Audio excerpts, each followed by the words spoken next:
Romains 11, 29. J'ai aimé la version nouvelle édition de Genève.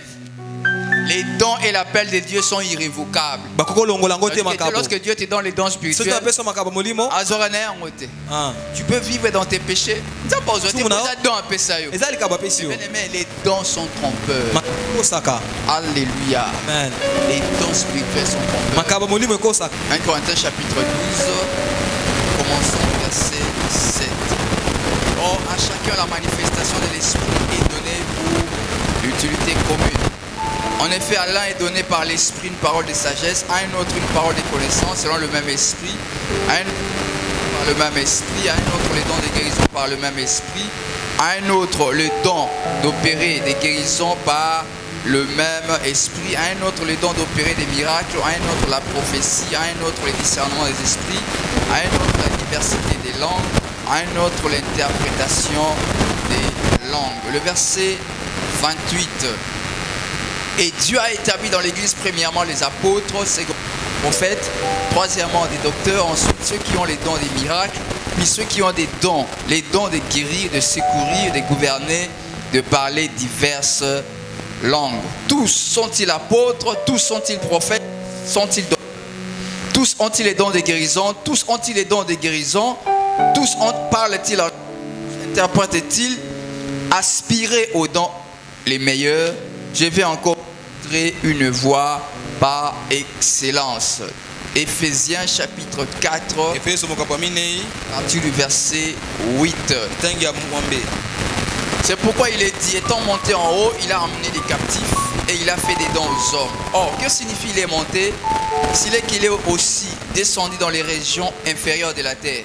Celui qui est descendu, c'est le même qui est monté au-dessus de tous les cieux, afin de remplir toutes choses. Et il a donné les uns comme apôtres, les autres comme prophètes, les autres comme évangélistes, les autres comme pasteurs et docteurs, pour le perfectionnement des saints en vue de l'œuvre du ministère et de l'édification du corps de Christ.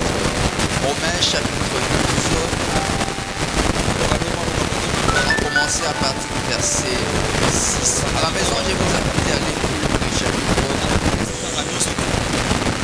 Puisque nous avons des dons, ce qui nous a été accordé, que celui qui a les dons des prophéties l'exerce selon l'analogie de la foi, que celui qui est appelé au ministère s'attache à son ministère, que celui qui enseigne s'attache à son enseignement, et celui qui exhorte à l'exhortation, que celui qui donne le fasse avec libéralité, préside le fasse avec zèle, que celui qui pratique la miséricorde le fasse avec joie. Est-ce qu'on peut acclamer pour la parole du Seigneur? Et nous pouvons nous asseoir dans la présence de Dieu. Alléluia. Amen. La fois passée, nous avons dit que les dons spirituels, ce sont des aptitudes ou bien des manifestations spirituelles provenant du Saint-Esprit et accordées à des hommes et des femmes nés de nouveau pour l'accomplissement de l'œuvre de Dieu. Et nous avons insisté sur le fait de né de nouveau. Parce que les dons spirituels, contrairement aux talents, ne sont attribués qu'aux enfants de Dieu. Alléluia. Et nous avons dit qu'il y a une première liste des dons spirituels était dressée dans la partie que nous avons lue en premier. En 1 Corinthiens 12 à partir du verset 7. Trois dons spirituels classifiés en trois groupes. On parle des dons de révélation, dans lesquels nous avons cité la parole des connaissances, la parole de sagesse, les discernements des esprits.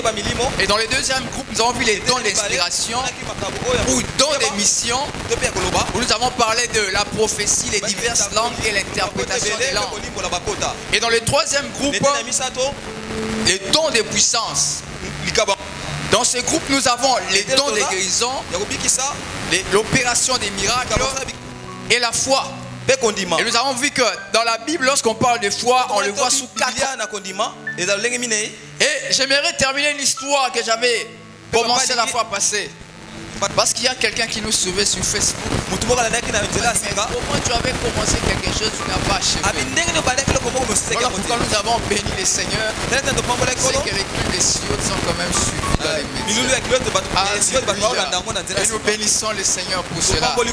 Nous étions en train de parler des dons de foi qui est généralement associé aux dons des miracles. Il y avait, pendant lorsqu'il y a eu des tremblements en Haïti, il y a une famille chrétienne qui était dans sa maison. Et les tremblements étaient tellement sérieux que le toit de la maison était en train de leur tomber sur la tête jusqu'à arriver à ces niveaux. Comme hier, mon frère me racontait qu'on a fermé encore l'aéroport de Bukavu à cause de l'afflux des gens qui quittent Goma pour venir à Bukavu. Parce que les tremblements continuent. Bien, ça continue. Et à cause de ces tremblements, la toiture continue à s'affaisser. Et la famille commençait à rendre grâce à Dieu. Parce que nous avons dit qu'il y a des situations qui sont tellement compliquées. On commence à dire seulement Seigneur que ta volonté soit faite. Ils ont commencé à bénir le Seigneur pour la vie qu'ils ont eue, pour les grâces qu'ils ont eues avec le Seigneur pendant leur vie. Mais soudain, le Seigneur a donné une foi extraordinaire. Ce n'est pas que les autres n'avaient pas la foi. Ils avaient la foi que Dieu pouvait sauver leurs âmes après leur mort. Mais la foi extraordinaire que le Seigneur a donnée au Père à ce moment, c'est une foi extraordinaire. Une foi hors du commun. Une aptitude hors du commun à compter sur la fidélité de Dieu. Et l'Esprit a mis dans le cœur de ses papas de tenir la toiture. Je ne sais pas si vous comprenez. Imaginez-vous la toiture des cieux d'ici. Vous pouvez imaginer combien ça peut peser. Je crois que ça peut peser presque le poids d'une voiture. Hein? Peut-être quand tu vois de simples tuyaux comme ça. Non, des simples tuyaux comme ça. Mais quand vous associez tout cela, est-ce que quelqu'un peut soutenir tout ça? Imaginez, vous voyez un peu pour soutenir toute la toiture. Combien de tuyaux métalliques on a placés? Mais cet homme-là, l'Esprit lui a mis à cœur de mettre sa main sur la toiture pour la soutenir. Et c'est ce qui s'est passé. Ce papa a soutenu son toiture jusqu'à ce que l'équipe de secours est venue les faire sortir. Ça, c'est les dons de foi. Et vous comprenez que la foi était accompagnée directement du don de quoi? Parce qu'on peut pas, la foi ne peut pas agir seule pendant ces moments-là. Parce que cette confiance-là doit être associée au miracle.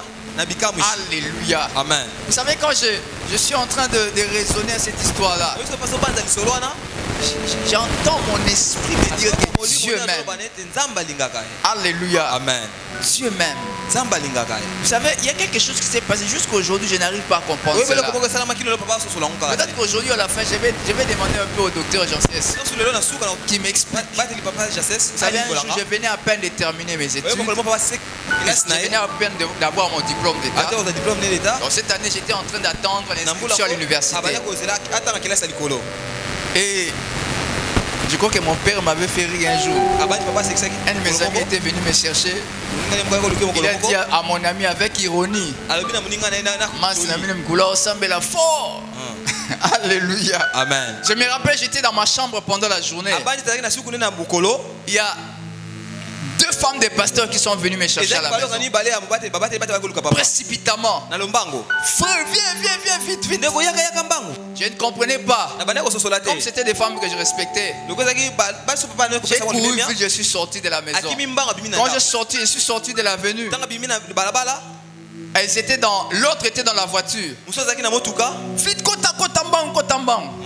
J'entre dans la voiture. Deux femmes transportaient l'enfant du pasteur qui devait avoir 5 ou 6 ans. L'enfant était mort. C'est pour ça que j'ai dit à la fin, je vais demander au docteur Janssens. Parce que jusqu'aujourd'hui, je n'ai jamais compris cette scène-là. L'enfant était déjà mort. Et ils sont venus m'appeler. Je ne sais pas pourquoi. Parce que je vais demander au docteur Janssens à la fin pourquoi ils étaient venus m'appeler. Je suis entré dans la voiture, ils ont démarré. Elles n'ont même pas eu le temps d'expliquer. Dès que j'ai vu l'état de l'enfant, j'ai commencé à prier aussi pour l'enfant. En train d'exercer ma foi. Alléluia. Amen. Bien aimé, nous sommes arrivés à l'hôpital général de référence de Kinshasa. Ex-Mama nous sommes entrés. Les infirmiers ont accueilli l'enfant. Et ils ont fait leur diagnostic. Ils ont dit que l'enfant est déjà mort. Vous avez amené un cadavre. Pendant ce temps, moi j'ai continué à prier. Vous savez, moi je prie que les docteurs des CIOD, quand je parle des docteurs, je parle des médecins des CIOD, pas les docteurs Janssens. Alléluia. Tous les docteurs qui vont sortir des CIOD, qui sont là, levez un peu la main. Tous les docteurs qui vont sortir du CIOD, non seulement vous serez des médecins, vous serez animés de l'Esprit de Dieu, avec un cœur sensible. C'est seulement les docteurs, je sais ce qu'il a dit. Vous savez, pendant que j'étais en train de prier en langue d'ailleurs, les médecins ne faisaient aucun cas de moi. Donc dès qu'il a dit que l'enfant est mort, il est parti. Donc tout ce qu'on faisait là, ça ne les regardait même pas. Ces jours-là, j'ai parlé en langue comme jamais dans ma vie. Et finalement, ils ont décidé, non, nous allons rentrer à la maison. Dans la même voiture.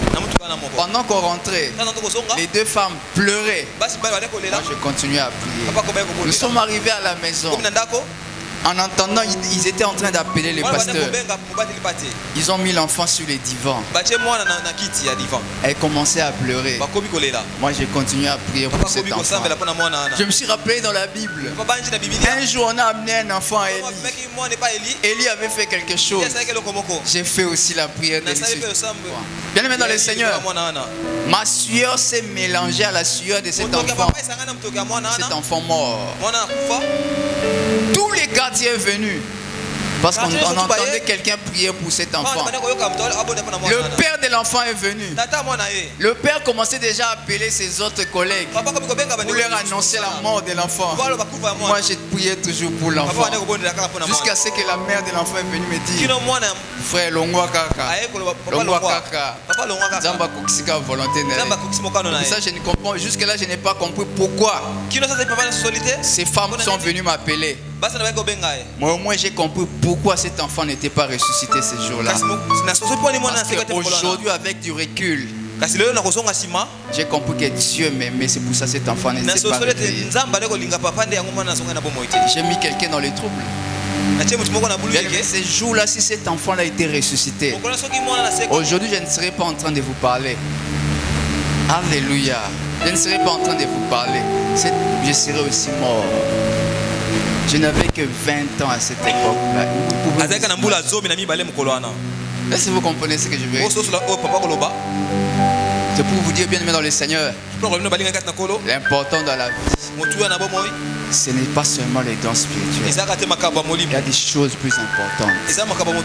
Alléluia. Amen. Alléluia. Amen. Alléluia. Amen. Je sais que quelqu'un voudrait bien à la fin m'entendre dire l'enfant était ressuscité pour qu'il acclame le Seigneur. Mais normalement il fallait acclamer le Seigneur parce que Dieu m'avait préservé de cette gloire-là. Dieu m'avait préservé de cette gloire-là.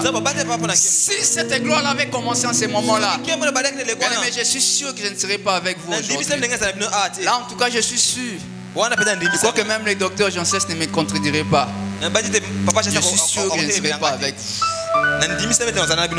Pourquoi je suis sûr? Vous allez comprendre dans la suite les choses qu'on va dire aujourd'hui. Alléluia. Amen. Et vous comprenez bien, mais dans le Seigneur, lorsque nous avons lu 1 Corinthiens 12, on a cité 9 dons spirituels. Mais cette liste-là n'est pas exhaustive.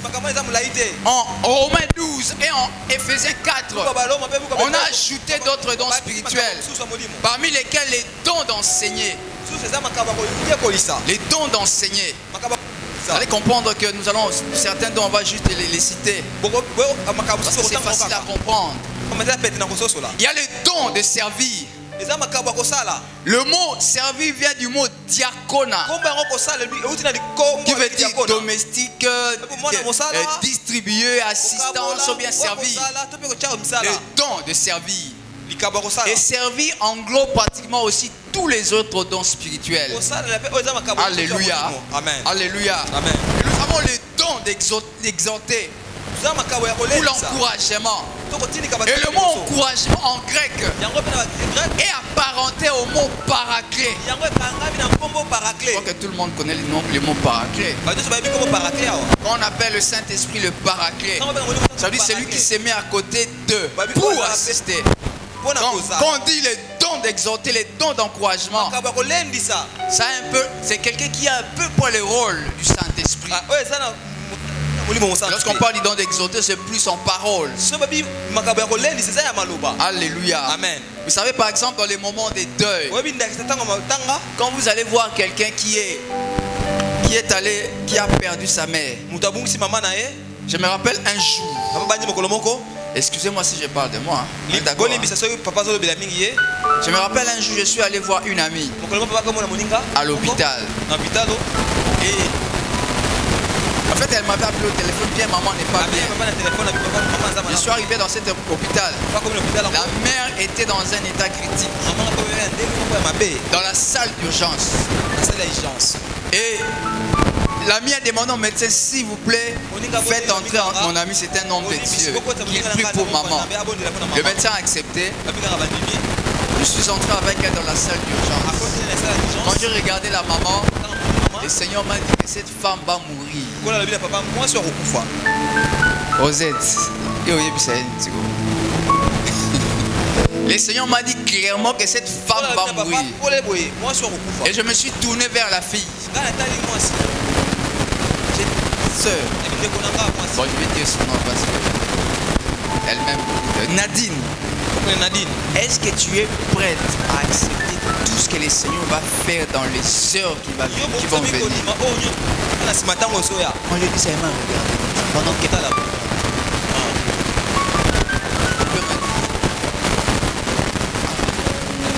et je lui dis ceci. Quel que soit ce qui va arriver de la suite des temps,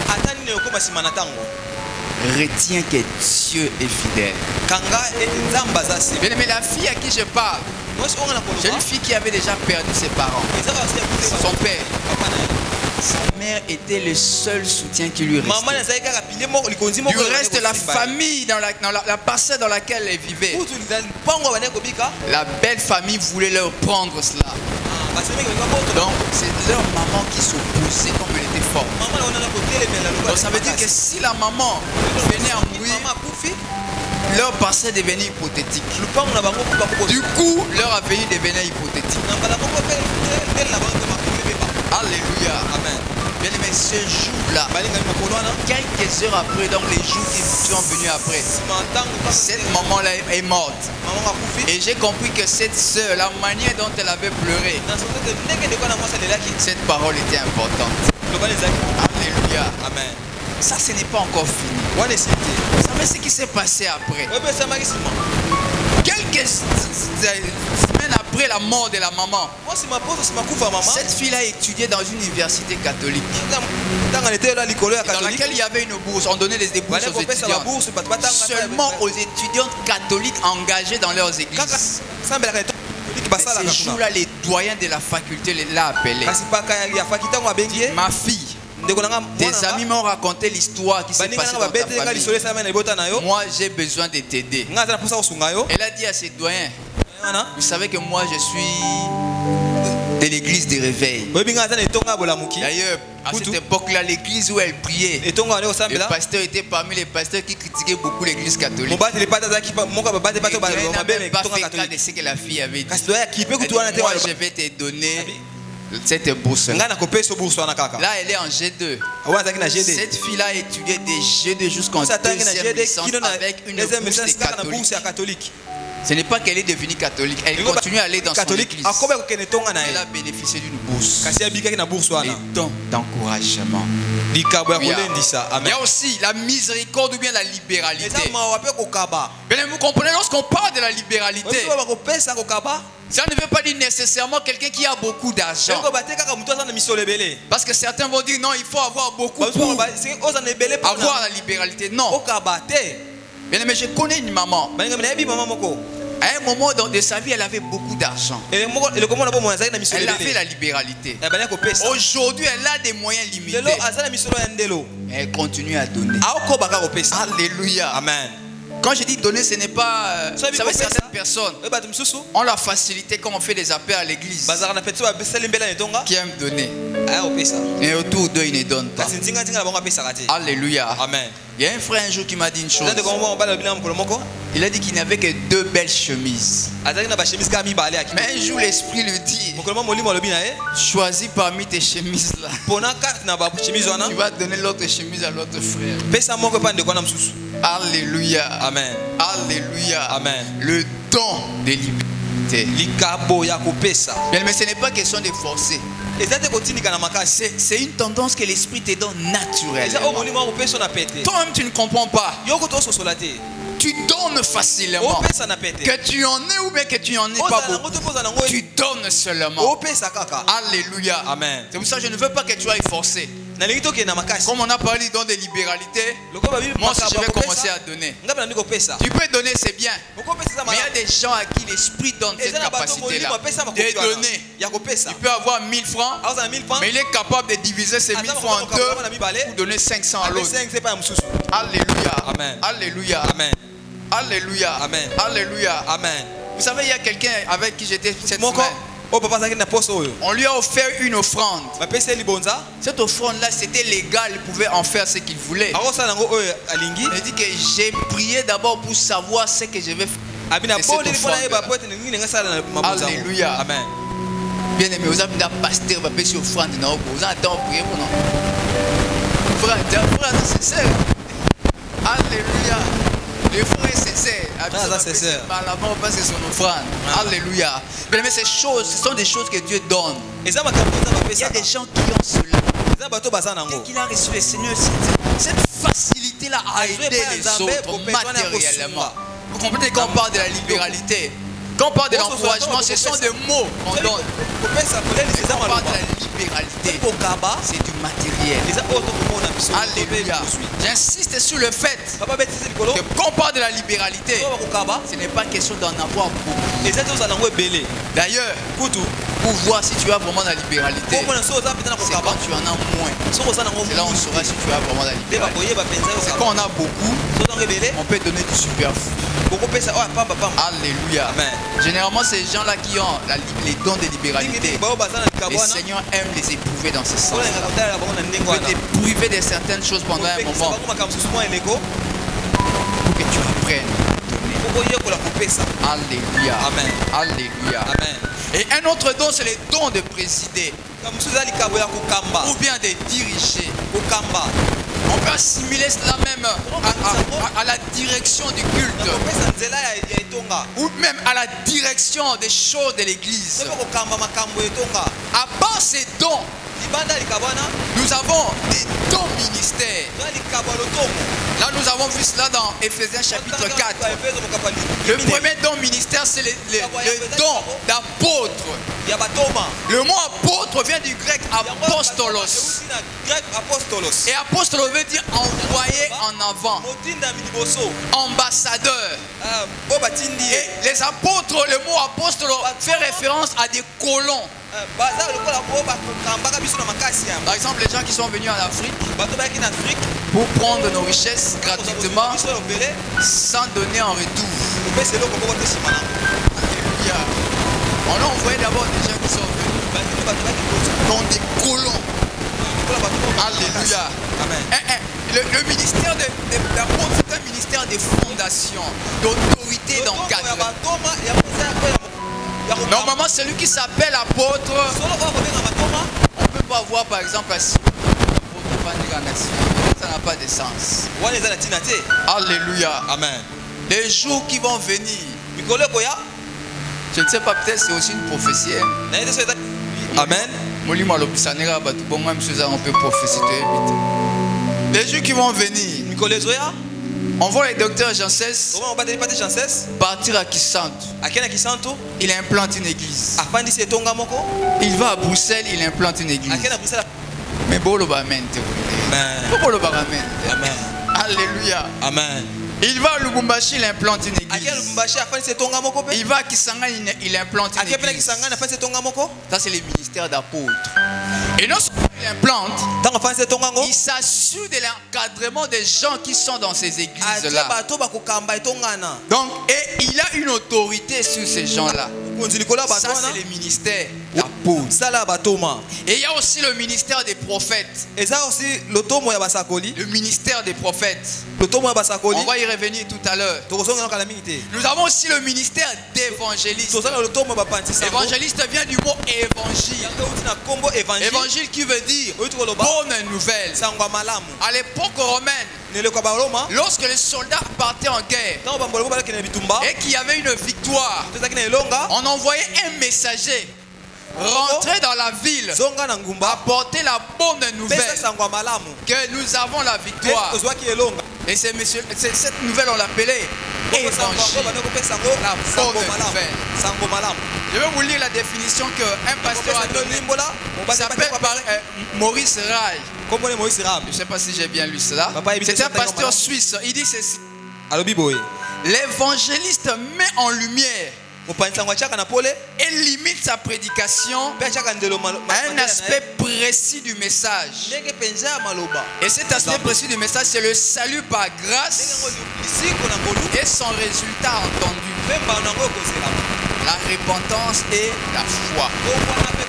Vous allez comprendre que les évangélistes, ils peuvent prêcher sur tout. Ils peuvent prêcher même sur la richesse.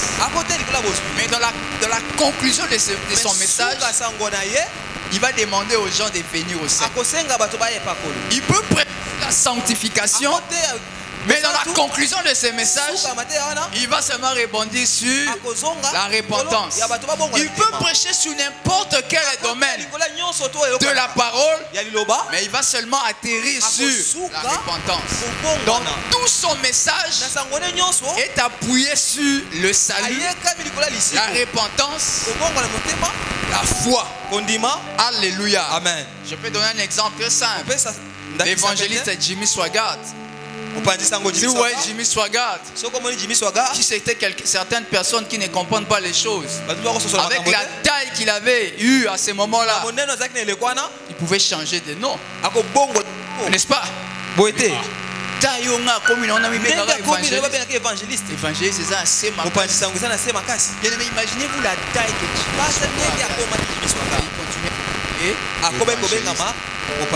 et si vous regardez les messages de Jimmy Swaggart, il peut prêcher sur tout. Mais dans sa conclusion, la repentance. Il appelait toujours les gens au salut. Alléluia. Amen. Ça, c'est le ministère évangéliste. Mais bien aimé dans le Seigneur, j'aimerais insister sur le fait que par essence, de par sa nature, tout chrétien est appelé à annoncer la bonne nouvelle. Parce que Acte 1:8 dit: vous recevrez une puissance, le Saint-Esprit survenant sur vous, et vous serez mes témoins. Alléluia. On ne veut pas dire que aujourd'hui, les prédicateurs ont dit parler du salut, l'évangélisation est réservée aux évangélistes. Non, par essence, tout chrétien est appelé à annoncer la bonne nouvelle, bien dans le Seigneur. Il n'est pas besoin que tu connaisses beaucoup de versets. Il faut faire comme la femme samaritaine. Venez voir quelqu'un qui m'a dit tout ce que j'ai fait. Et les gens sont venus au Seigneur et ils ont été sauvés. Alléluia. La bonne nouvelle bien aimée dans le Seigneur. Tu peux dire à tes amis étudiantes, moi j'étais dans la vie de péché. Le Seigneur m'a délivré de la vie de cette vie de péché. Et voilà ce que je suis devenu. C'est ça la bonne nouvelle. Alléluia. Amen. Alléluia. Amen. Nous avons su le don de pasteur. Le don de pasteur, le pasteur on peut dire aussi berger. Donc c'est cette personne qui est remplie de compassion pour veiller sur le troupeau du Seigneur. Alléluia. Amen. Vous comprenez qu'ici je ne parle pas de pasteur comme Alléluia. Amen. On peut parler de pasteur comme titre, ça c'est nous les hommes. Ici, nous parlons de la qualification par l'esprit. Alléluia. Amen. Et donc le pasteur, quelqu'un qui est rempli de la compassion. Il prend soin du troupeau du Seigneur. Le don des docteurs. Alléluia. Amen. Donc celui-là est préoccupé par l'affermissement et l'instruction du croyant. Préoccupé par l'affermissement et l'instruction du croyant. Et il met son accent sur la question des doctrines. La question des doctrines. Nous avons besoin des docteurs dans l'église. Parce qu'il y a aujourd'hui beaucoup de faux docteurs. Il faut qu'il y ait des docteurs envoyés par l'Esprit pour nous enseigner la saine doctrine. Alléluia. Amen. Bien-aimés dans le Seigneur, nous avons cité tous ces dons. Et ce matin, j'aimerais mettre un accent sur la prophétie. Parce que l'apôtre Paul dit aspirer aux dons spirituels, mais surtout à celui des prophéties. Voilà pourquoi nous allons essayer de mettre un accent sur le don de prophétie. La prophétie bien aimée dans le Seigneur, ce n'est pas seulement le fait de prédire l'avenir, mais c'est le fait de délivrer un message directement inspiré de Dieu. Alléluia. Amen. Alléluia. Amen. Donc, délivrer un message directement inspiré de Dieu. Ce message peut contenir la prédiction de l'avenir, mais ça peut contenir aussi un message qui édifie, qui exhorte, qui console. Selon 1 Corinthiens 14, 3. Exhorter, édifier et consoler. Et en langage contemporain, on pourrait dire la prophétie peut instruire. Vous savez, un jour nous étions en prière avec les frères. On était en pleine prière, et alors qu'on m'avait demandé de clôturer la prière, j'ai dit à un frère qui était là, le Seigneur te dit de voir ce que tu veux faire, ne le fais pas. Et à la fin, il a dit non, voilà, je voulais faire un voyage. Malheureusement pour lui, il est allé demander conseil à un autre frère qui était présent dans la réunion. Mais voilà, moi j'avais projeté de faire un voyage. Mais voilà la parole qui est sortie pendant la réunion. Le frère lui a dit non, tu vois, comme tu avais déjà planifié, il faut faire ce voyage. J'aimerais ouvrir une parenthèse et la fermer rapidement pour vous dire ceci. Je crois que le docteur Jean XVI l'a dit le vendredi pour ceux qui étaient dans l'enseignement. La prophétie ne dirige pas l'église. Même ta vie, la prophétie ne peut pas la diriger. Alléluia. Alléluia. Amen. La prophétie te donne la direction. C'est à toi de choisir. Voilà pourquoi nous avons incité la fois passée. Un frère ne peut pas venir t'intimider et dire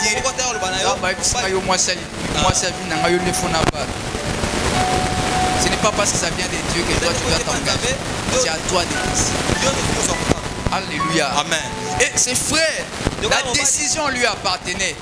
Dieu lui avait montré seulement le chemin. Alléluia. Amen. Malheureusement pour lui, il est allé de frère qui était sûrement charnel. J'aimerais ouvrir une autre parenthèse dans cette parenthèse. J'étais en train de méditer un chronique. Le prophète est venu, Nathan est venu devant David. David lui dit, je veux bâtir une maison pour le Seigneur. Les prophètes Nathan à ce moment-là, vas-y, construis cette maison pour les Seigneurs. Mais quand il se retire pour prier, le Seigneur va à David, ce n'est pas lui qui va bâtir. Alléluia. Amen. Bien aimé dans le Seigneur. C'est pour ça que j'ai dit, ces frères-là sûrement charnels en ce moment-là. Frère Kende. Les avoirs nous bongi si on t'est belé pour la prophétie. Bien aimé dans le Seigneur. Ce frère m'a appelé il y a 2 semaines. Mon frère, je vois que les choses ne marchent pas ici. Je suis en train de rentrer à Kinshasa. Au moment où nous parlons, sûrement il est dans un bateau en train de venir. Vous savez pourquoi? Parce qu'il n'a pas écouté la voix de Dieu. La voix de Dieu l'avait instruit. Mais là où il s'est retrouvé, vous savez, il y a des contrées dans notre pays. Quand vous allez, il ne faut pas aller comme ça. Quand il est allé là-bas, comme c'était un jeune homme qui était beau, intelligent, une femme est tombée sur lui. Il lui a fait des histoires. Il a retenu là-bas pendant plusieurs années. Et aujourd'hui, il m'a appelé lui-même pour me dire, mon frère, je suis par terre. Alléluia. Amen. La prophétie vient pour instruire. Alléluia. Amen. Instruire. Deuxième chose, la prophétie vient pour affermir. Affermir. Que ce soit le don de prophétie ou le ministère des prophètes. Affermir. Il y a aussi le réconfort. Mais il y a 3 degrés de prophétie. 3 degrés de prophétie. Il y a d'abord l'esprit des prophéties. Vous savez, nous pouvons être dans une réunion ici. La gloire de Dieu peut être tellement grande. Même les gens qui n'ont pas les dons de prophétie peuvent commencer à prophétiser. C'est ce qui est arrivé en Nombre 11. Quand je suis en train de sentir une forte onction ce matin. Alléluia. Ma soeur, je sais que Dieu t'aime beaucoup. C'est ça. Tu as senti ça. Tu as compris? Merci. Que Dieu te bénisse. Alléluia. Amen. Gloire au Seigneur. Gloire au Seigneur. C'est ce qui était arrivé en Nombre 11. La Bible dit que lorsque Moïse était entré dans la présence de Dieu, même les anciens qui étaient restés à l'extérieur, ils ont commencé à prophétiser. Pourquoi? Ils n'ont prophète. Mais l'esprit des prophéties les avait saisis. Alléluia. Amen. Et 1 Samuel 10. Saül est allé chercher les ânesses. Il s'est embrouillé là-bas, il a rencontré le prophète Samuel. Samuel lui a donné des instructions. Et Saül est arrivé quelque part. Il a trouvé des prophètes en train de marcher. Saül est entré dans cette colonne des prophètes. Et il a commencé à marcher avec les prophètes. Et la Bible dit que Saül a commencé à prophétiser. Et une histoire s'est répandue en Israël. Saül est-il aussi devenu prophète? Alléluia. Amen. Non, Saül n'est pas devenu prophète. Mais il était emballé par l'esprit de prophétie. Alléluia. Amen. Ça arrive plusieurs fois dans une réunion. D'ailleurs, ce n'est pas seulement la prophétie. Il y a parfois dans des réunions comme cela, la gloire de Dieu peut être tellement grande. Les boiteux peuvent commencer à marcher. Mais si tu n'as pas la foi, quand tu vas sortir, tu vas redevenir avant, comme avant. Pourquoi? Parce qu'au fait, le fait d'être debout, en réalité, ce n'est pas encore un miracle. C'est seulement la gloire de Dieu qui a fait cela. C'est comme ça que quelqu'un me disait un jour. Comment cet homme-là était dans une réunion là-bas, on avait prié, on n'avait même pas prié pour lui, il a marché. Mais quand il est sorti, il est redevenu boiteux. Parce qu'il n'a pas saisi la présence de Dieu qui était là. Donc la gloire de Dieu peut être tellement grande. Les choses peuvent se passer pendant la réunion. Quand tu ne les saisis pas, ça va rester à la réunion. Quand tu sors, tu les laisses. C'est la même chose avec la prophétie. Donc dans une réunion, l'Esprit Saint peut saisir des gens avec l'esprit des prophéties, sans pour autant avoir les dons des prophéties, sans pour autant être prophète. Alléluia. Amen. Le c'est le don des prophéties. Ça veut dire que c'est quelque chose que tu as en permanence. C'est comme une sœur à Sio d'ici. Que Dieu l'a établi comme don des prophéties pour Sio. Et j'aimerais lui dire ce matin, on va le voir tout à l'heure d'ailleurs, le don, c'est à toi de faire en sorte que ça puisse devenir encore meilleur. Tant que tu t'assois, rien ne va se passer. D'ailleurs, dans le monde, on dit c'est en forgeant qu'on devient forgeron. Alléluia. Amen. Dans le deuxième niveau, c'est les dons des prophéties. Dieu te donne ces dons. Vous allez comprendre bien, mais dans le Seigneur, que le don des prophéties s'exerce plus dans l'église locale. Alléluia. Amen. Lorsque le ministère des prophètes s'exerce, il a fermé non seulement l'église locale, mais aussi l'église corps. Comme ça, vous allez voir les prophètes ont généralement des messages. Ils peuvent avoir des messages sur la nation. Ils peuvent avoir des messages sur les églises d'autres pays. Et le ministère des prophètes a en lui la prédiction des événements à venir. Donc la prédiction caractérise beaucoup le ministère, la prédiction des événements futurs caractérise beaucoup le ministère des prophètes. Mais bien aimé dans le Seigneur, j'aimerais dire ceci, que ce soit les dons des prophéties ou le ministère des prophètes, il y a certaines choses que Dieu nous montre. Ce n'est pas nécessairement que ces choses doivent arriver. Quand le Seigneur nous montre certaines choses, parfois c'est pour prier que ces choses-là n'arrivent pas. Vous savez, aujourd'hui, c'est triste de les constater. Certaines personnes qui ont des dons des prophéties, même certains prophètes, ils peuvent se dire, si je donne cette prophétie et que je prie pour cela, la chose ne va pas venir. Donc on ne comprendra pas que ce que j'ai dit là était vrai. Autant mieux prophétiser et laisser les choses comme ça. Les choses arrivées. Comme ça on saura qu'il y a un prophète à danger. Mais c'est un grand danger qui court à l'église aujourd'hui. Alléluia. Amen. Mais même quand tu as les dons de prophétie, il y a certaines choses que le Seigneur te montre. Non pas pour que tu attendes que ça s'accomplisse, mais c'est prie pour que ces choses-là n'arrivent pas.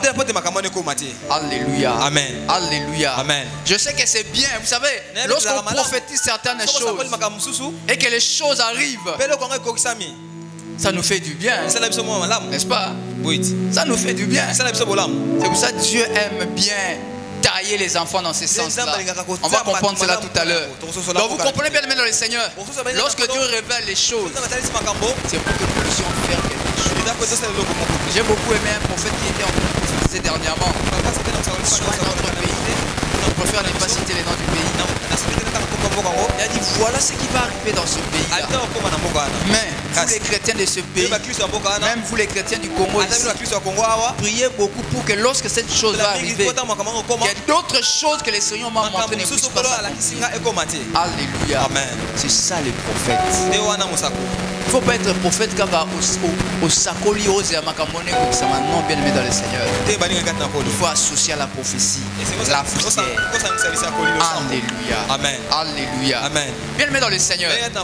Mais j'aimerais revenir sur une chose. Nous avons dit que ce sont des choses que l'Esprit donne.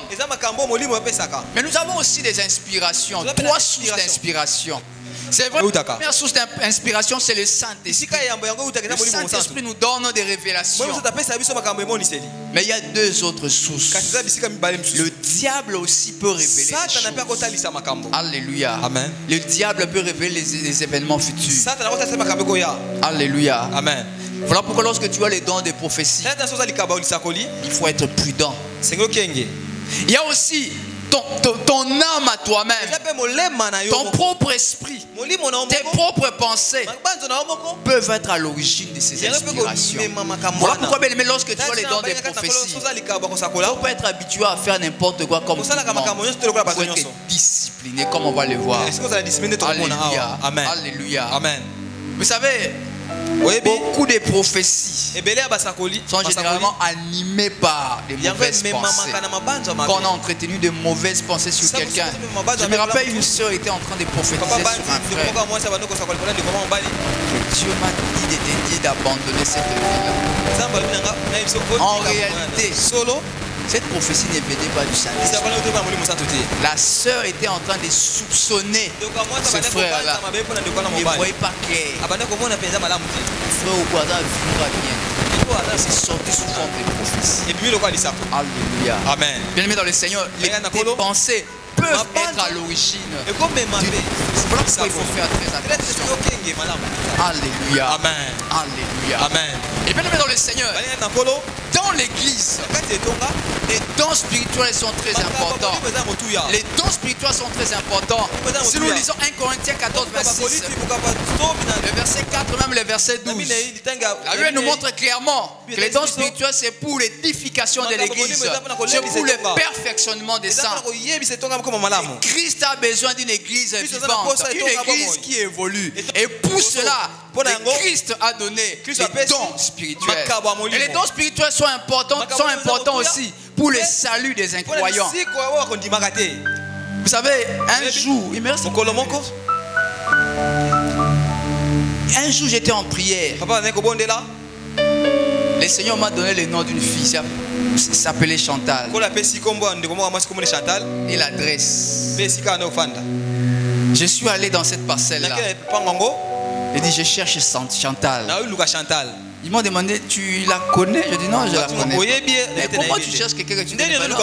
En tout cas, quand je la vois, si je la vois, je vais la connaître. Quand cette fille-là est venue, je me suis approché d'elle. Je lui ai seulement dit, on s'est assis.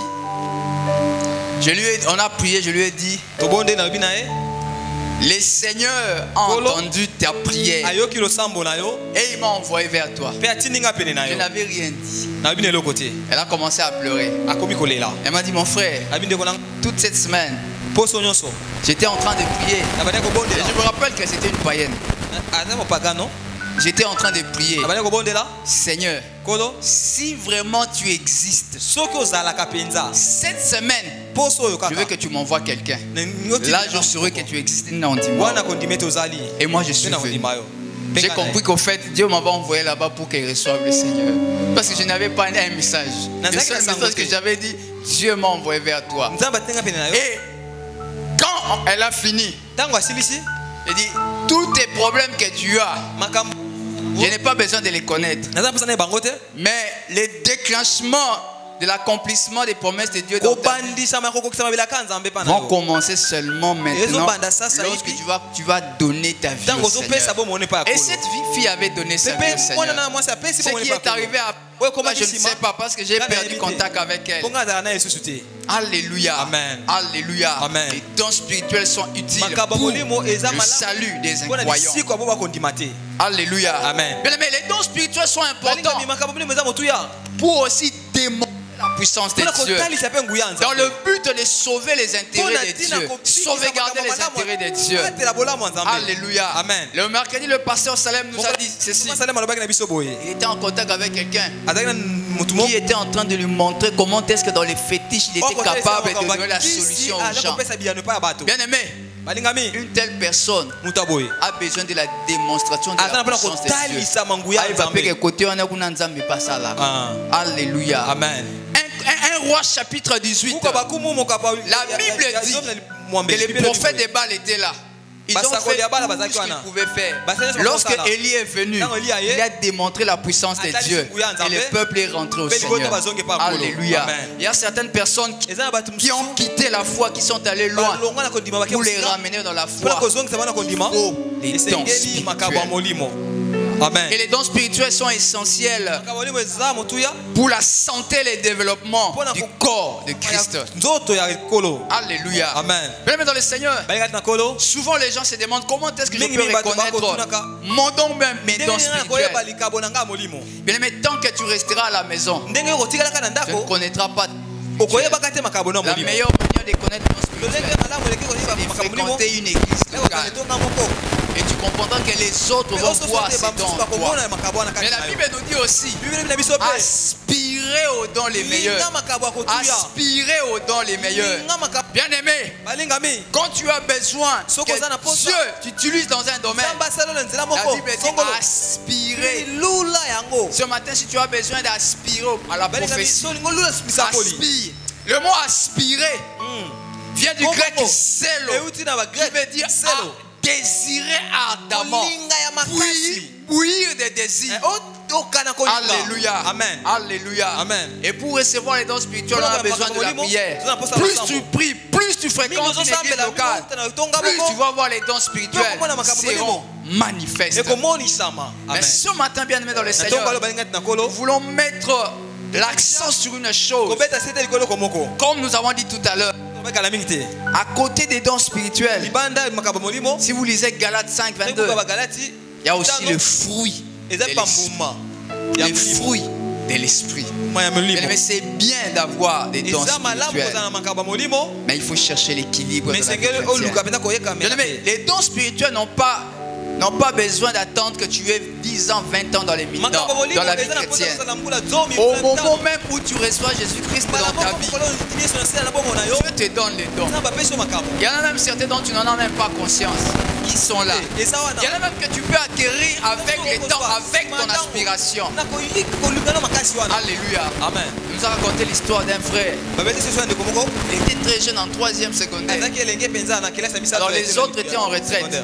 Alors lui devait aller à l'école. Il est parti à l'école. Il venait à peine de recevoir le Seigneur. Il est parti à l'école. Et quand il est rentré, il a juste jeté son sac à la maison. Directement, il a rejoint les autres en retraite. Alors ceux qui étaient en retraite, ils ont passé toute la journée en train de prier pour quelqu'un qui était possédé. Et les démons ne sortaient pas. Et ces frères-là, dès qu'il est arrivé à l'entrée de l'église, les démons ont regardé les frères. Il est parti. Un nouveau converti. C'est pour lui bien aimé dans le Seigneur que les dons spirituels n'attendent pas que tu aies grandi dans ta foi. Les dons spirituels viennent à n'importe quel moment de la vie chrétienne. Mais bien aimé dans le Seigneur, quand on dit don, alléluia. Amen. Mais bien aimé dans le Seigneur, à côté des dons spirituels, la Bible parle du fruit de l'esprit. Le fruit de l'esprit, c'est la manifestation du caractère de Christ dans notre vie. Et vous comprenez, quand on dit fruit, un fruit commence petit, n'est-ce pas? Et il commence à faire quoi? À grandir.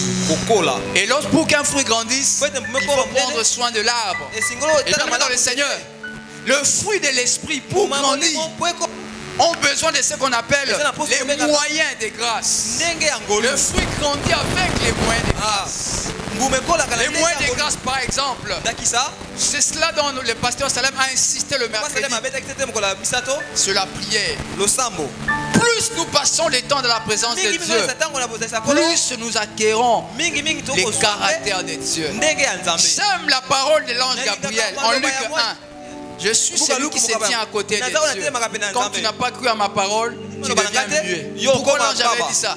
L'ange voulait seulement dire, je suis tellement en présence de Dieu à tout moment que le caractère de Dieu m'influence. Plus tu passes du temps dans la présence de Dieu, plus tu acquiers le caractère de Dieu. La deuxième chose bien aimée dans le Seigneur, c'est la méditation de la parole de Dieu. Du reste, par exemple, pour le ministère des prophètes ou le don des prophéties, c'est un don qui a besoin de beaucoup de la parole de Dieu. Alléluia. Amen. Alléluia. Amen. Il faut passer beaucoup de temps dans la méditation de la parole de Dieu. Le mercredi, le pasteur Salem nous a dit, lorsque nous prions, nous devons prier avec lumière. Et la meilleure manière de prier avec lumière, c'est de prier en se basant sur la parole de Dieu. Alléluia. Amen. Tu vas te baser sur la parole de Dieu si tu ne la médites pas. Et un autre moyen de grâce, c'est la communion fraternelle. Alléluia. C'est la communion fraternelle. Plus tu habites avec les autres ensemble, tu demeures avec les autres, ça t'aide à grandir dans ton fruit. Alléluia. Et aussi l'aide des autres chrétiens. L'aide des autres chrétiens. Tu peux venir à l'église. La sœur Grady peut te dire, frère, moi, il faut dire. Et avec le temps, tu vas abandonner ces choses-là. Alléluia. Amen. Alléluia. Amen. Et le fruit grandit aussi avec les circonstances de la vie. Les circonstances de la vie. Alléluia. Amen. Vous savez, ce que Dieu m'a refusé dans le passé, aujourd'hui je suis sûr que si Dieu le fait avec moi, je n'aurai pas beaucoup de problèmes. Surtout que je suis entouré du prophète, du docteur Jancès, Alléluia. Aujourd'hui Dieu peut le faire. Parce que j'ai grandi. Alléluia. Amen. Pourquoi? Parce que toutes ces années, les circonstances de la vie par lesquelles je suis passé, ça m'a aidé à grandir. Alléluia. Amen. Donc il y a équilibre dans ma vie. Aujourd'hui je peux avoir une révélation sur toi. Je peux ne pas te le dire à ce moment-là. Vous savez, les églises de réveil, parfois, ce qui a créé des problèmes, c'est le déséquilibre entre dons et fruits de l'esprit. Dieu te donne une révélation. Dieu m'a montré une famille un jour. Le père couchait avec la nièce de sa. Je suis entré seulement dans cette maison. Je dis, on va prier. J'ai donné une exhortation. À la fin, j'ai seulement dit, c'est lui qui fait des choses qui sont répréhensibles devant la présence de Dieu. Il arrête de... Parce que s'il continue, Dieu va l'exposer. J'ai dit Amen, je suis sorti. Le Père a voulu me suivre pour me dire non, Dieu m'a seulement dit de dire ça, c'est fini. En fait, c'est de lui qu'il s'agissait. Et je suis parti. Bien aimé, si tu n'as pas grandi dans le fruit de l'esprit, alléluia. Alléluia. Amen. Bien aimé dans le Seigneur, avoir les dons spirituels c'est bien. Il faut grandir dans le fruit de l'esprit. Quand on dit grandir dans le fruit, grandir dans le caractère de Christ. Vous savez, moi j'ai été toujours édifié par Christ. Romains 11, 29. J'ai aimé la version nouvelle édition de Genève. Les dons et l'appel de Dieu sont irrévocables. Lorsque Dieu te donne les dons spirituels, tu peux vivre dans tes péchés. Les dons sont trompeurs. Alléluia. Les dons spirituels sont trompeurs. Et troisième chose qui trompe, c'est l'exaucement de la prière. L'exaucement de la prière. Bien aimé, je vais te choquer ce matin. Marc 5. À partir du verset 8, les démons ont fait une prière à Jésus. Et Jésus a exaucé leur prière. Allez lire Marc 5. Les démons ont fait une prière. Je ne sais pas si preuve sera contre moi. La Bible dit clairement que les démons suppliaient Jésus de les laisser entrer dans le pousseau de porc, dans le troupeau de porc. C'est pas une prière.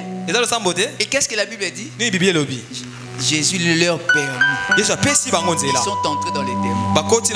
Bien aimé, si Christ peut exaucer la prière d'un démon, et bon, vivre dans ma soum. Alléluia. Amen. L'exaucement de la prière est trompeur. Ce n'est pas parce que Dieu a exaucé tes prières qu'il t'approuve. Alléluia. Amen. Ce n'est pas parce que tu continues à exercer les dons spirituels que tu es sous l'approbation divine. Alléluia. Amen. Alléluia. Amen. Trois choses à retenir et nous allons terminer. La première chose, bien aimé dans le Seigneur, on ne peut pas exercer les dons spirituels et continuer à vivre dans le péché. Alléluia. Amen. Parce que comme nous avons dit, les dons spirituels peuvent te tromper. Parce que j'ai les dons spirituels. Non, bien aimé dans le Seigneur. C'est ce que nous avons vu chez les Corinthiens. Ils avaient les dons spirituels. Il y en a même qui sortaient avec la femme de leurs parents et continuaient à exercer les dons spirituels. Pour eux, ils savaient, non, nous avons un don spirituel. Bien aimé, les dons spirituels ne te trompent pas. Que les dons spirituels ne te trompent pas. Bien aimé, pratique fondamentalement les dons spirituels. ne doit pas te dédouaner de vivre dans la sainteté. Parce que certaines personnes croient. Quand ils exercent beaucoup les dons spirituels, c'est comme si ça va suppléer à leur manque de sainteté. Non, bien-aimé dans le Seigneur, exercer les dons spirituels ne va pas couvrir le fait que tu vis dans le péché. Non, bien-aimé dans le Seigneur. D'ailleurs, c'est un danger pour toi. C'est un danger pour toi. Ce matin, j'aimerais dire à quelqu'un, c'est bien d'exercer les dons spirituels. Mais ce que l'esprit a besoin, c'est notre ressemblance de plus en plus parfaite avec Christ. Parfaite avec Christ. J'aime beaucoup Cantique 5, Cantique des Cantiques, verset 4, chapitre 4, verset 5.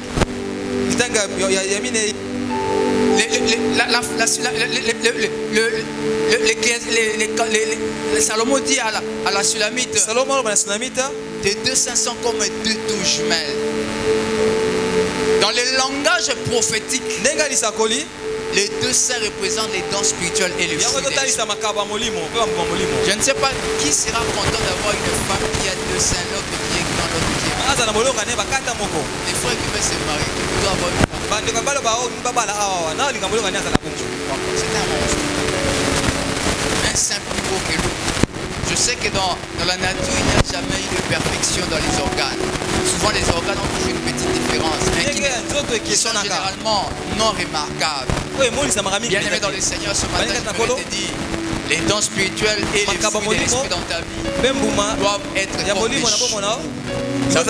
Plus tu grandis dans les dons spirituels, plus tu dois grandir en grâce.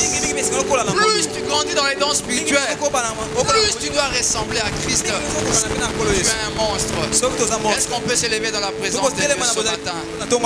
Romains 11, 29. J'ai aimé la version nouvelle édition de Genève. Les dons et l'appel de Dieu sont irrévocables. Lorsque Dieu te donne les dons spirituels, tu peux vivre dans tes péchés.